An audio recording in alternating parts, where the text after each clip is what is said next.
എന്റെ ആറ്റുകാൽ ഭാസ്കര. അങ്ങനെ ഒരു ദൈവം ഇല്ല, ഇത്തരം സന്ദർഭങ്ങളിൽ ഇല്ലാത്ത ദൈവത്തെ വരെ വിളിച്ചു പോകും.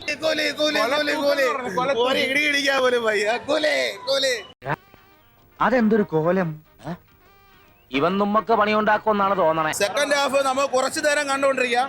നമുക്കൊരു ആവറേജ് മൂവി നമുക്ക് പറയാൻ പറ്റുന്നുള്ളൂ. അങ്ങനെ വരാൻ വഴിയില്ലല്ലോ. പക്ഷെ അങ്ങനെ വന്നല്ലോ.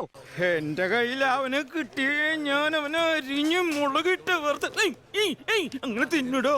ഒരു ആവറേജ് മൂവി എന്ന് പറയാൻ പറ്റും. പിന്നെ സൗബിന്റെ നമ്മളെ മലയാളികൾക്ക് അഭിമാനിക്കാം. സൗബിന്റെ ഇതില് കുറച്ച് സീക്വൻസിൽ നമുക്ക് എടുത്തു വെച്ചിട്ടുണ്ട്. അതിൽ നമുക്ക് നിറഞ്ഞ് കൊണ്ടാടാം. എങ്ങനുണ്ട് മച്ചു?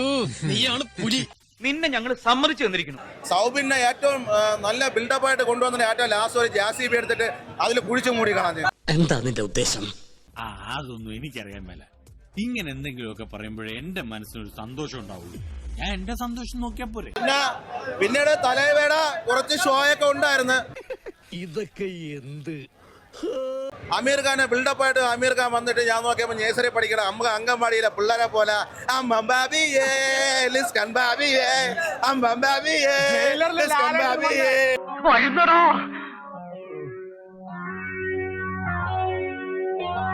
അല്ലെങ്കിൽ നാളെ ആവട്ടെ.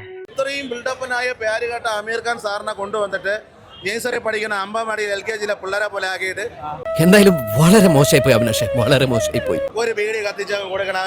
ബീഡി ബീഡി ബീഡി ഇത് തന്നെ ബീഡി, ഇത് തന്നെ ബീഡി. ജനസംസാരം അങ്ങനെയാ. എന്റെ എല്ലാ മാനവും പോയി. സൗബിനെ ഇത്രയും ബിൽഡപ്പായിട്ട് വന്ന് ലാസ്റ്റ് കൊണ്ടൊന്ന് കുഴിച്ചു മൂടി കാണുന്നില്ലാണ്. എനിക്ക് അതിലാണ് പക്ഷോ. നീ അപ്പൊ അങ്ങനെ ചെയ്തത് നന്നായി. ഇല്ലെങ്കിൽ ഈ കേസിൽ ഞാൻ ഒറ്റപ്പെട്ടു പോയനെ. കാണാനുണ്ടോ ഒരു രജനി മൊമെന്റ്സ്?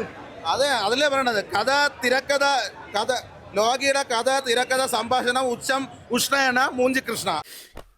എന്നെ നാണം കെടുത്താനായിട്ട് വേറെ തിരിച്ചിരിക്കുകയാണ്. എന്റെ മുമ്പിൽ കണ്ടുപോയി